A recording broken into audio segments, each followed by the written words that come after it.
शादी तो शादी, लोग पाकिस्तान में फतीदगियों पर भी लड़ाइयों से बाज नहीं आते। ऐसा ही वाकया मनी बहाउद्दीन के इलाका चकबसावा में पेश आया है, जिसमें खत्मे कुल पे लड़ाई मारकुटाई में तब्दील हो गई। मजीद जानते हैं 94 के नुमाइंदा शमसा चौधरी की इस रिपोर्ट में। जी शमसा। जी, गुलाम रसूल माची चकबसावा से उनके खत्मे कुल पर जो है वो खाने का इंतज़ाम किया गया था गुलाम रसूल के मेके से। तो उनकी मुखालफत में एक और ग्रुप था जिनकी आपस में नोक झोंक शुरू हो गई और जो मामला है वो लड़ाई तक पहुंच गया।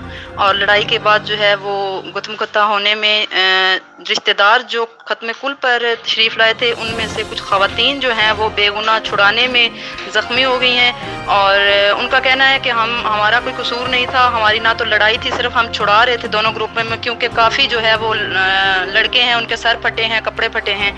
तो उन्होंने ख़वातीन पर तशद्दुद किया बेगुनाह, जिनका बयान है कि हमें बेगुनाह जो है वो उन्होंने मारा है।